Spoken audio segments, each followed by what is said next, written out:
Good morning. It's a pleasure to bring everybody together for a university update. This is our first one of 2024. So on behalf of the University Board of Trustees and our chairman, Dr. Doug Beach, I want to welcome you this morning to give you a few brief updates and then to spend time with question and answer sessions as you seem to indicate a demand for being able to do so at times. I first want to recognize that we have a brand new member of our Board of Trustees. You will see her potentially walking around campus today, Miss Karen McQueen. Karen is a very prominent human resources attorney out of the Akron area, and her family has been big supporters of the university. And we are really excited to have her. She'll add an incredible amount of value to the board, really brings a new professional element to the Board of Trustees around human resources and the legal issues that many universities deal with on a daily basis around this particular topic. So we're really excited to see her today, to have her on the board, and she has already hit the ground running. So we're excited to have her here. Please say hello to her and welcome her if you see her walking around campus. I also want to recognize our great researchers at the university who continue to compete so well, both nationally and at the state level, for external research dollars. Since our last update, the university has brought in over $1 million additional dollars in external research funding, including from the National Institutes of Health. And you'll see one of our very first faculty members to receive funding from the Ohio Clinical and Translational Science Consortium that we are part of, which is a very prestigious and very well-funded group here in Ohio through the National Institutes of Health. But Dr. Ronald Cease has just joined us and received one of the prestigious NIH Directors Innovation Awards. Dr. Cease is a co-hire with Akron Children's Hospital, and you will see him on a nearly daily basis as about 80% of his time will be spent on the NEOMED campus, and he is already set up here in his laboratory. He will also be practicing part-time at Akron Children's Hospital, seeing patients periodically. But congratulations to all of our great researchers. We're really proud of you. And this type of recognition is just a testament to the great work that you're doing. We have a really great Vitals program coming up tomorrow. I hope all of you are able to tune in. I should restate that on Thursday. I hope all of you are able to tune in. We have Nina Shore, who is the NIH's Deputy Director for Intramural Research. So this is our first true real research focused Vitals program where we get into the depths of NIH funding. I hope this is really beneficial for the team. This is a great opportunity for our scientists and our clinical researchers to be able to ask questions of one of the leaders at the National Institutes of Health. And we will be celebrating our Getting to Yes event. This is a recognition of our senators and legislators in the state of Ohio who have helped NEOMED acquire $5 million in total state funding for our College of Dentistry because of the need to step up a new, an improved workforce in the area of oral health care. That'll be February 5th. We're going to hold it right out in the J. Gershon Atrium, which is on the bottom floor of the new center. We would love to have as many people show up as possible. I understand we have well over 50 RSVPs. It's truly important that we recognize our legislators. These are our local area legislators. It will be composed of Senator Sykes, Senator Serino, and Representative Pavliga, who all went to bat for us over 2 separate state budget periods to receive this funding. As we continue to grow and to pursue new activities, they are going to be our champions. The state of Ohio is our biggest donor, our biggest funder, far greater than our generous philanthropists. And these relationships are critical. It's an opportunity also for you to be able to come interact with them and ask them questions that may be pertinent to you. The Asclepius Charity Ball will be taking place on February 10th. I encourage as many of you as possible to attend. I've been there in the past. It's an incredible event. The students are really engaged. It's an opportunity to raise funds for student scholarships in the College of Pharmacy and the College of Medicine. Both of those scholarships are named after former students who lost their lives for different reasons, but it's really to recognize them through their classmates and to really support a great cause. The charity ball this year will have a focus on fire and ice. You can look on the internet and see what that means. There are numerous recommendations on what to wear to such an event. If you've been there in the past, there's often some very colorful and interesting outfits, usually somewhat formally based. I know in the past I've seen Dr. Moad in some creative tuxedos and hope to see him there again this year. But this is a really important event to our students, and it's a way that they step up to help raise funds to support their classmates. There will also be an auction it started. There's a discount for that auction that will take place up until the Asclepius Ball. So rather than a $50 raffle ticket, the raffle tickets will be $25 till the end of the Asclepius Ball, and all money that is raised will be dedicated for the purposes of the Asclepius Ball. So this is a 5-day, fully paid opportunity at a oceanfront 2-bedroom condominium in Maui's Kaanapali region, which is one of the most prominent beaches there. We're going to give out the actual award, recognize who won the raffle at the casino night that will take place in November. But you can get your discount tickets up till the Asclepius Ball. And so you're getting it at half price, and all the proceeds brought in for that will go towards the Asclepius event. So I encourage all of you who are interested to participate.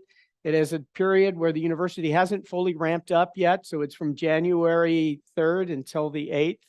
And it's just an opportunity for you to participate and to help raise funds for a meaningful cause at the university. An update on the Batante College of Dentistry. This is one of our biggest initiatives, and it's moving very, very rapidly. As you know, we've been already approved by the Chancellor's Office of the state of Ohio. Our Higher Learning Commission inspection was done. We are still awaiting the results of that. It should be this week, but what we're being told is, and the outbrief was, things look really good. We didn't really see any concerns, so we expect that to all be very, very positive.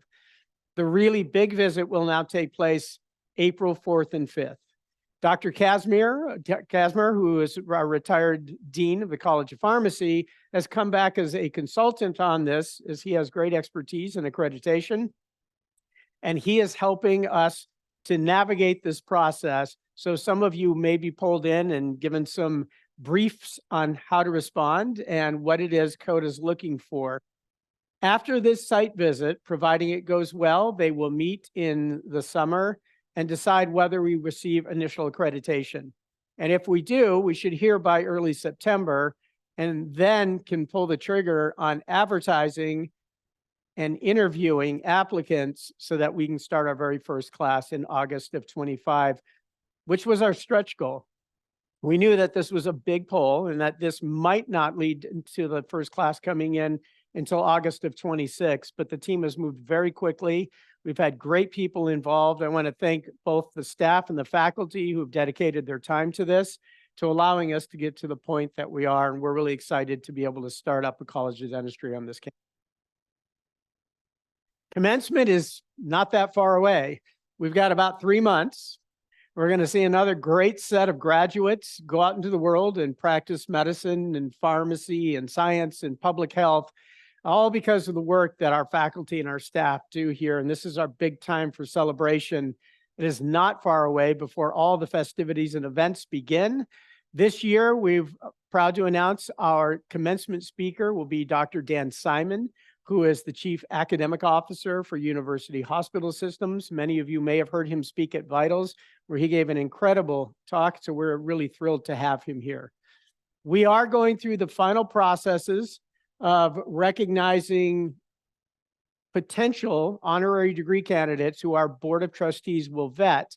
So if any of you still have potential submissions, please get them to my office. Work with Janet Kuhn to do so. But we are going to need to have those selected to get to the board by our May 7th meeting when the board meets next time. There are always great worthy candidates.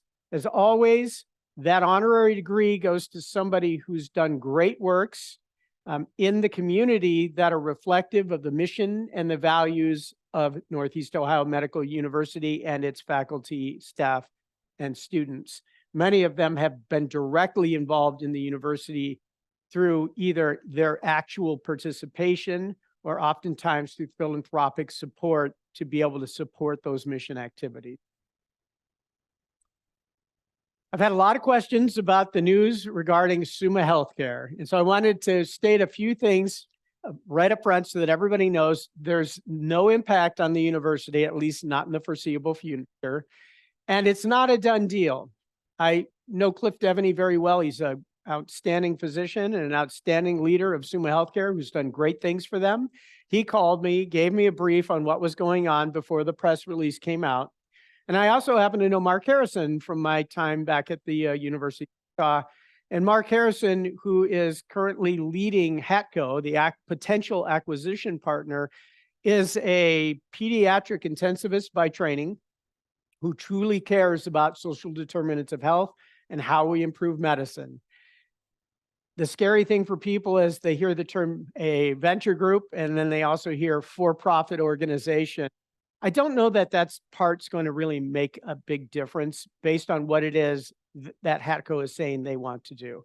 But what you should know is the only thing that's happened so far is they've signed a letter of intent, which means for the next 6 months or so, they will do due diligence, which means the books get open and the two organizations come together and really seriously explore whether they're a good fit.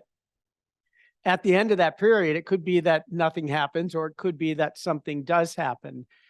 But speaking with Dr. Devaney, the key for him was to ensure that they were going to have a strong quality organization that's financially sustainable and continuing to serve the community in the great ways they've already been serving the community. He's also indicated that it won't have any negative impact on NEOMED. We will continue to be their main partner. It is the site where we have the most rotations for our College of Medicine and has been our partner for over 50 years. We also have Summa Healthcare, or Summa Care, as our healthcare insurance. That won't have any impact. First of all, it hasn't changed hands, and if it does, it won't be for a while. So there's no reason to get nervous for us. Summa will have a lot of meetings with their internal team on what the potential impact could be for employees. But from the standpoint of NEOMED and Summa Healthcare, our strength in our partnership is as strong as ever. And the plan is that we're going to continue to meet through our joint advisory committee and continue to grow. And we'll do business as is new normal, which is working together very closely for the benefit of both organizations. On that note, I would remind everybody one more time, because I don't want it to be a surprise.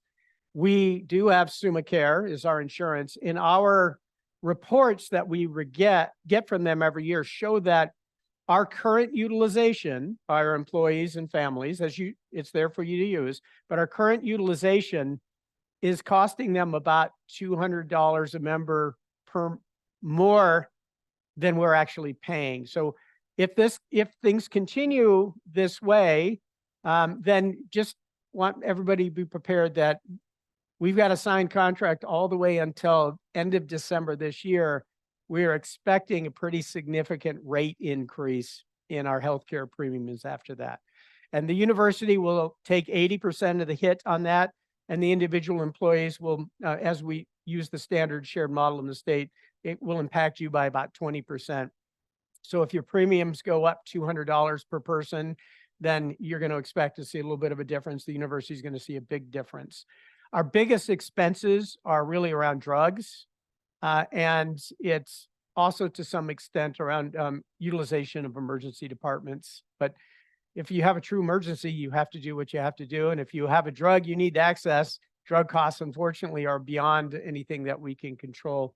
If you see something that is controllable on your part, look at it, and if you feel it's the right thing for you and you're getting the healthcare you need, try to find ways to contribute. Otherwise, I am very much expecting that we're going to see a pretty significant bump.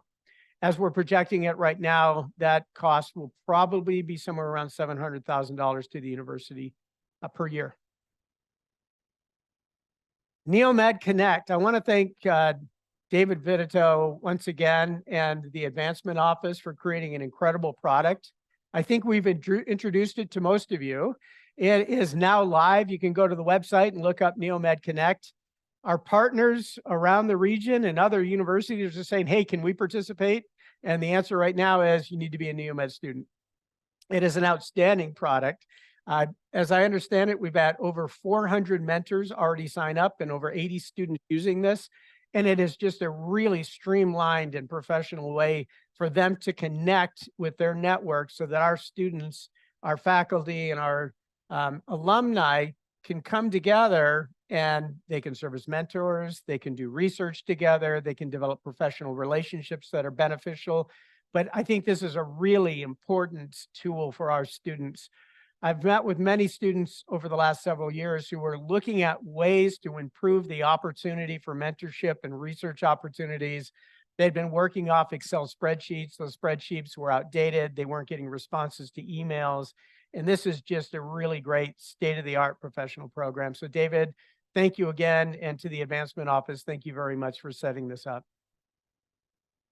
I also want to thank some of our donors. We received some significant new gifts since our last update, including $250,000 from Delta Dental Foundation to support the simulation lab. This is step one. We're expecting once the college is up and running that Delta Dental is planning to come in and to do even more as a partnership with us. Harold A. White gave us nearly $200,000 towards an endowed scholarship.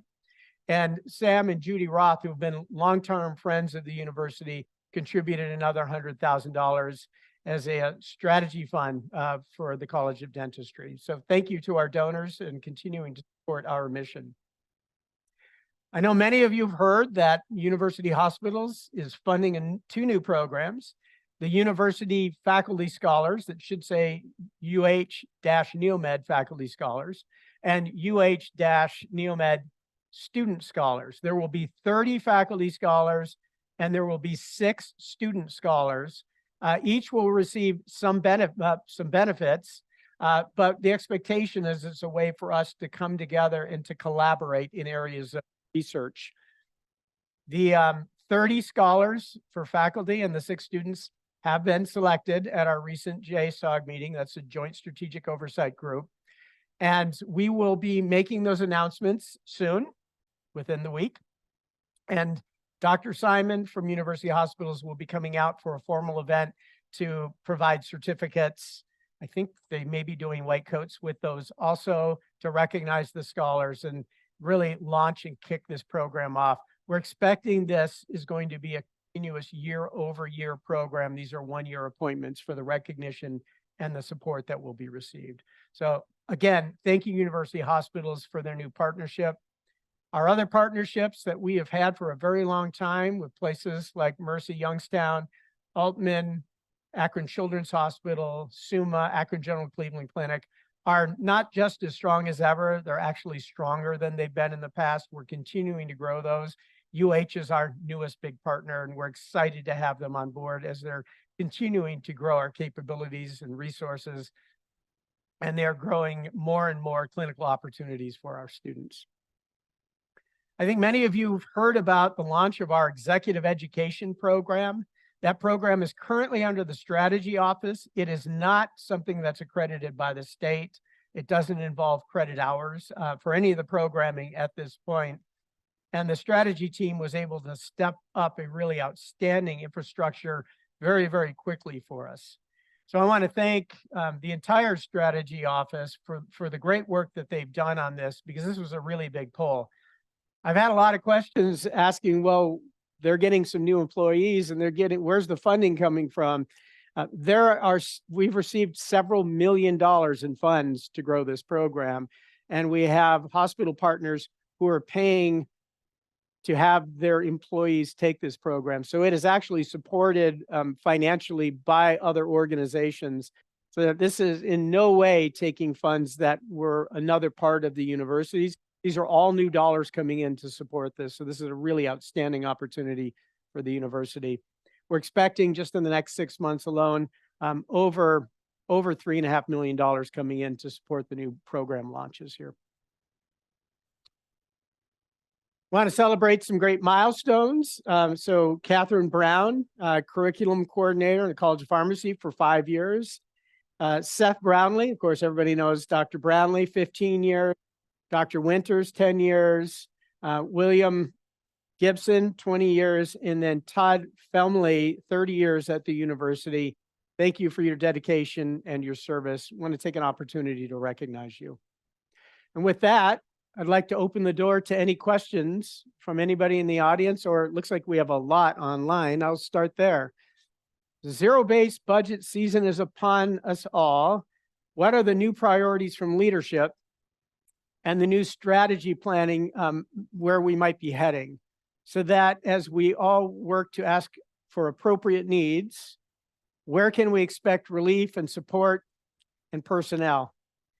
So the university's been structured into two main areas now. There's the academic side that's run by the provost and senior vice president for academic affairs. And then there's the finance and operations sides, which are the non-academic sides of the house, which is the senior vice president for finance and operations. We are working together to grow new programming strategically that supports the university's mission and our vision. And some of those new programs are being supported by clinical healthcare partners. Internally, Dr. Faison is leading the charge with our academic departments, which are really our colleges, to do two things. Phase one is, how do we optimize where we're at? That's we're doing well. We want to do better at providing really high quality education. And when we look at that, what is the number one metric that we really want to measure? And that takes time. That's on-time graduation rates. Paired with that, student satisfaction. That's a key piece of our accreditation process. And with that, financial sustainability and professional growth and development. That takes time to get there. Right? We'd like to be better than everybody in the country at this. And to do that means we've got to focus on each of the core elements underneath it. And the deans are aware of those core elements that they're going to be measured by. So first, we want to see that we're in a really good spot in strengthening, have an infrastructure in place, and then we want to see innovation on how do we really become the best. The university's recognition has jumped quite a bit. If you were to look at where we stood from U.S. News and World Report as one metric, about 4 years ago, we would have been really near the bottom of any of the universities in the state of Ohio. We have leaped right up. And in fact, the latest data shows that we're now from the bottom all the way up to the middle in recognition and perceptions of prestige and excellence. And we're continuing to rise. So those are the things I'm asking our deans to focus on first. Second is, how do we grow?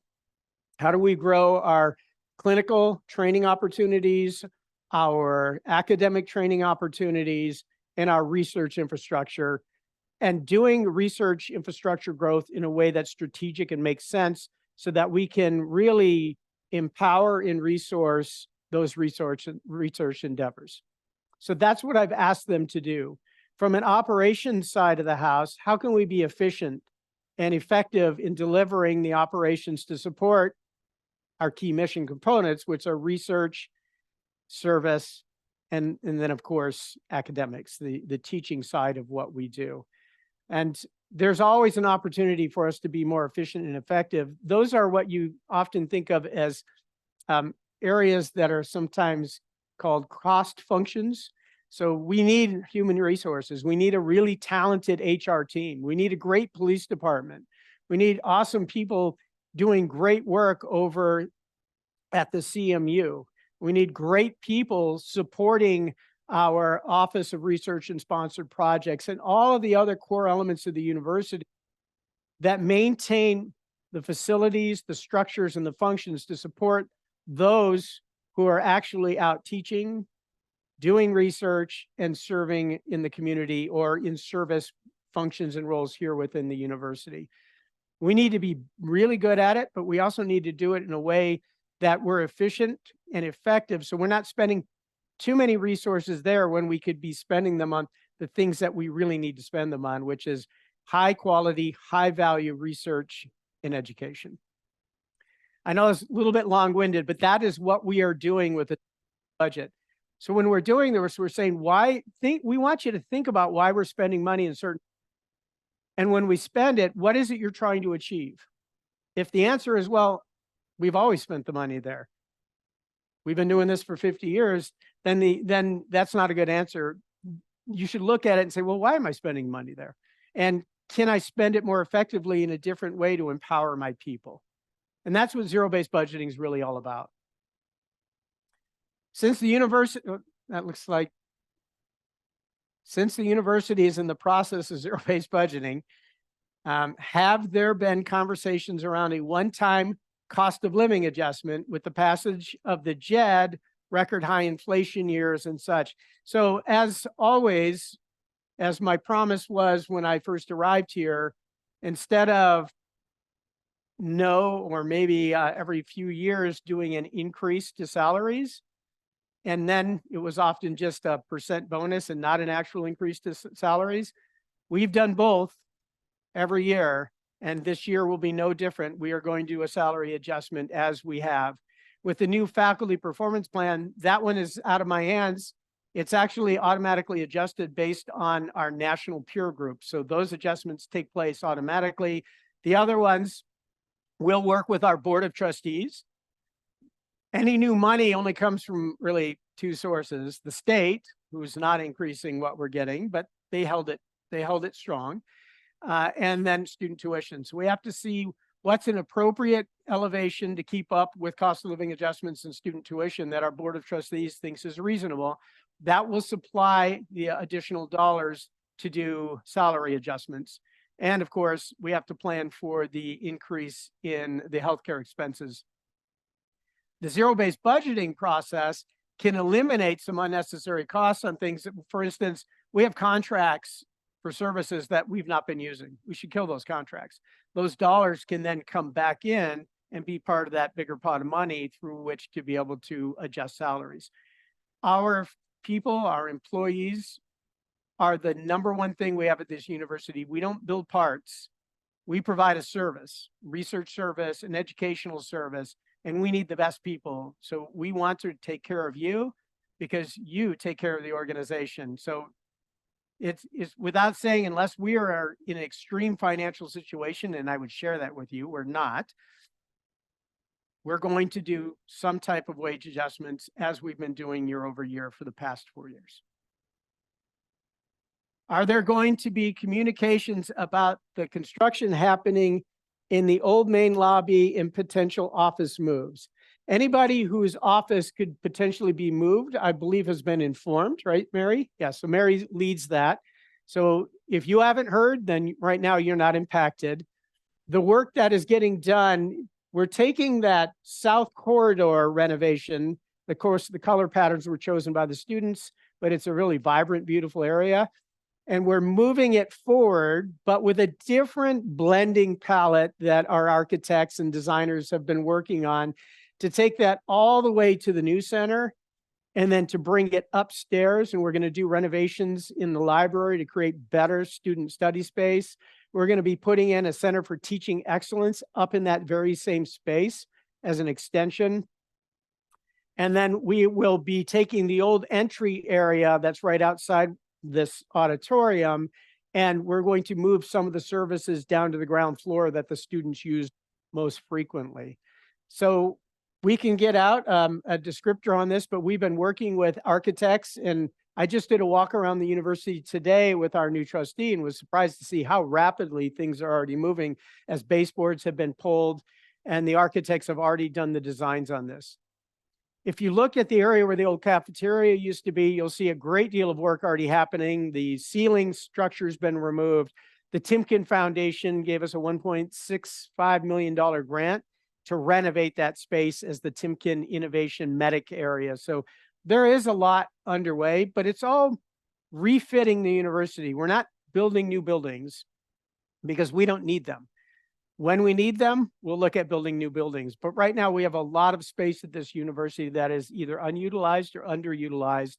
The old Wasson space will be getting torn up very soon. We've already got the architectural plans to build the 32-bay dental operatory. So we'll be seeing patients with a full dental clinic. That hiring manager, the construction manager, I should say, that hire is already underway. There's also going to be a big new 50+ simulation facility in place. Thank you to the Batantes for being able to fund this for us, but you're going to see a lot of internal reconstruction going on without building up any more buildings. When we need one, we'll build one, but right now we don't need one. I expect the next building that we're going to need to do at some point is a 4th tower for the village. We're at about 97, 98% occupancy. And when we get a growth in the College of Medicine, which is already underway, relative to 4 years ago, within 2 years, we will have almost 160 more medical students in total, about 80 in the first 2 years. The College of Graduate Studies has grown by 300%. College of Pharmacy is staying stable right now. We're looking at ways of growing that, but the dental school will add in another 50 students per year. And at some point, we're going to need another tower. Right now, it is financially sustainable, and our goal is to keep it that way. Is there a rate increase for health insurance? Will the price comparison with other insurance companies? Yes. We always do request for proposals. We did that last time. Summa Healthcare and Altman actually came in at about the same level. We were able to negotiate with them and lock in the rates for 2 years, which was really unheard of to be able to do that. We locked in for 2 years with a discount compared to where we had been prior. Mary keeps telling me that's not going to happen again. So yes, we will. We've got a consulting group that does that. They go out and get the proposals. We come back, we look at them. We make sure that you maintain your network, or at least within 100 to 97% of your network, so that most of you don't have to change providers. And we also look at the quality of coverage and making sure that you get comparable coverage. We don't want to go to a lower insurance form that's going to affect you and the dollars you might have to pay when you actually do need to see care. Other questions? There's a lot today. Thank you all for the updates. It's great to hear. Could you also, at these meetings, could we hear updates from the provost and other EMT meeting members? Yes. The provost actually holds separate meetings with the university community, and the strategy team gets up in front of this group, I think about quarterly, if I recall. But we certainly want you to hear from them. Mary Taylor, many of you may want to hear from the person who controls the funds around here. We'd be happy to get her up in front of you too. I know that she's been going, and her team have been going out speaking about the budget process with everyone. So if you want more of that, I'd be happy to have the team get up and present. Much of what I present to you is really what we've been doing together as a team. Mary, it sounds like you might have to get on the carpet soon. When will the dean search happen for the College of Pharmacy? So when Dr. Kasmer retired and we had a great person who could step up internally as the interim, we took that opportunity to do so. And Kat is doing a really great job. Dr. Trump is doing a really great job. But we want to wait until and I've had a conversation with the provost about this. We've decided we're going to wait until we get through accreditation. We don't want to go through a dean swap, or even if we have an internal candidate who may or may not stay on, we don't want to go through this process when they're focusing on their accreditation. And that accreditation process is taking place over the next year. When you turn the ship around mid-course in the middle of an accreditation process, it's always a bad idea. We want them to see that we've got a good cohesive team when we're moving forward. So that's when it'll happen. But honestly, we're doing really well with a great person at the helm of the ship right now. And I've got every confidence in Dr. Trump and what she's been doing. And can we look at the promotion model? Currently, there are no promotions in administration. Asked HR to do and to look at, to figure out what are potential courses of professional growth within our organization. That may mean that you're in one position and these fitted opportunities might have you move over to a different college or out of a college into operations. But the HR team is really looking at what we're doing and how we can offer that career growth trajectory. I know for our those are in place. It's faculty rank. They go from sometimes instructor, but usually an assistant professor to an associate professor to a full professor. Some of them will move on to become vice chairs and department chairs, and some of them will choose to leave the university to go become deans or associate deans. And academia is one of the very few places where we recognize and reward that. It's a way to take our culture and to spread it and take recognition and share in the joy of somebody taking a new advanced position. If you're out in industry, that's not the case. They get wind of the fact that you're looking to go someplace else. You might find yourself out on the street. So we're a little bit of a different organization from that standpoint. We do have limited abilities to climb within the organization if you think about your job within a fixed structure. But if you look at the organization as a whole and say, I'm part of the greater university, I may be a curriculum coordinator in the College of Pharmacy now, but I've gotten my Lean Six Sigma training. I finished a master's degree in finance. I now would like to apply for Director of Operations in the College of Graduate Studies. Those type of pathways do exist, and we do post our positions. But unlike some organizations that have a lot of levels of hierarchy, where you just happen to be in the seat enough time that you climb to the next position, we're not really big enough for that. So the Human Resources Department is trying to figure out professional development and growth pathways for everybody who's in the organization. Now, some of you won't want it. Some people come into NEOMED wanting to be part of the team. They may be administrative assistant. They may be a curriculum coordinator, and they come in, they're content. This is a place to work. They want to be part of who and what we are. But one of their key drivers might have been, you guys have great benefits, and my spouse has a really good job, and we want these benefits, and I want to be part of the team, and I don't want to do something else. I love doing what I'm doing with my family and my own internal interests. I don't want to go get additional training, and I don't want the headaches that come sometimes with taking more senior level positions, and that's okay. We want to make sure those really great people are here, and if they're comfortable where they're at, we want them to be where they're at, but we do need to figure out some better opportunities that are more structured opportunities for growth. For many of the positions that we've been posting recently, we've taken a lot of internal individuals.